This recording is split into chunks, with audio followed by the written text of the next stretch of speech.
Et salut tout le monde! Aujourd'hui, je vais revenir avec toi sur le tableau qui vient de sortir du Master 1000 de Montréal, donc la Coupe Rogers qui se déroule cette année à Montréal. On va tout de suite rentrer dans le vif du sujet. Donc vous le savez bien sûr, le tenant du titre, c'est Rafael Nadal. L'an dernier, il avait acquis le titre face à la surprise Stefanos Tsitsipas qui avait fait un superbe parcours en sortant plusieurs top 10. Il y a 2 ans, à Montréal, donc comme c'était Zverev qui s'était imposé face à Roger Federer. Federer qui a été un petit peu blessé en fin de match, ça va un petit peu tronquer la fin. Et cette année, il n'y a ni Federer ni Djokovic dans les principales têtes de série qui ont préféré faire l'impasse pour se reposer de leur tournoi éprouvant de Wimbledon et revenir plus frais pour Cincinnati. Donc petite stat avant de rentrer dans le vif du sujet, Nadal pour l'instant est 2e au classement ATP. Il a 485 points d'avance sur Roger Federer qui est 3e. Et s'il veut conserver sa place de dauphin derrière Djokovic, Nadal devra arriver au moins en finale s'il ne veut pas se faire dépasser par le Suisse. Donc au vu de son tableau qui est quand même un petit peu compliqué, je vais vous le dire, c'est pas facile mais on croit toujours en lui.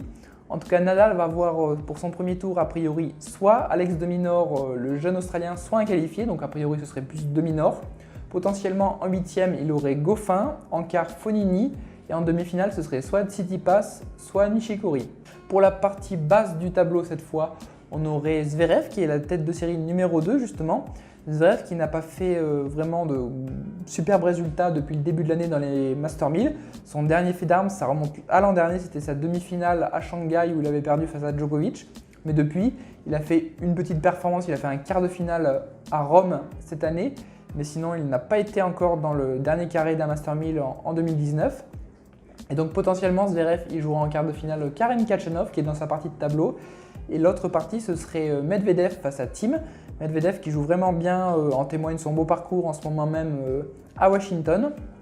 Et Thiem qui revient à la compétition, qui en ce moment est aligné sur terre battue. Et pour les matchs vraiment intéressants à suivre dans ce premier tour, on notera un Raonic-Fritz. Donc Raonic bien sûr le local du tournoi canadien qui jouerait Taylor Fritz l'américain qui fait vraiment une très bonne saison. Il a gagné son premier titre sur gazon il y a quelques semaines de ça et qui retrouve qui joue vraiment à un bon niveau. Ce serait pour jouer Tsitsipas donc au tour suivant, donc match compliqué aussi en perspective.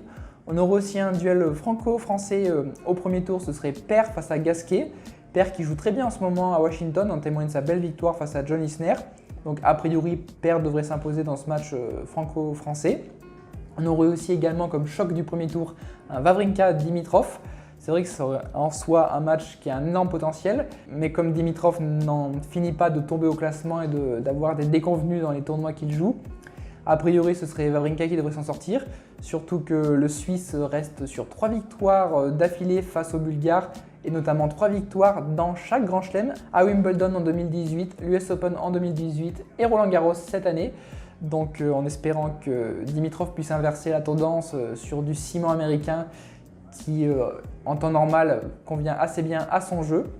On aura aussi un duel fratricide si je peux me permettre entre Félix Auger-Aliassime, la jeune pépite canadienne qu'on attend tous sur ce tournoi, le Québécois, face à Vasek Pospisil, donc son compatriote. Sachant que les deux joueurs sont alignés ensemble et sont partenaires de double dans ce tournoi, ça fait un petit peu mal au cœur de les voir jouer en simple directement au premier tour. Donc là, a priori, je pense que Auger-Aliassime devrait s'imposer. Donc ce serait pour jouer Kevin Anderson au tour suivant. Et sinon, les 2 derniers matchs qui sont intéressants aussi à suivre, ce sera un Kyrgios-Edmund. Kyrgios qui, vous le savez, quand il a la tête à l'endroit, peut faire des merveilles. En témoigne aussi son beau parcours actuellement à Washington. Il jouerait Kyle Edmund, le Britannique, qui est toujours dangereux sur surface rapide, notamment en s'appuyant sur son gros coup droit. Donc là, potentiellement, en tout cas sur le papier, si Kyrgios est vraiment dans son match, il devrait s'imposer, je pense.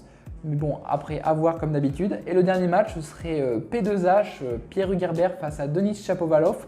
Là aussi, match compliqué pour le Français puisqu'il va jouer un Canadien qui joue chez lui et qui vraiment se souviendra de son beau parcours qu'il avait fait il y a 2 ans, notamment quand il avait battu Nadal et qu'il avait atteint pour la première fois de sa carrière des demi-finales dans un tournoi de cette catégorie.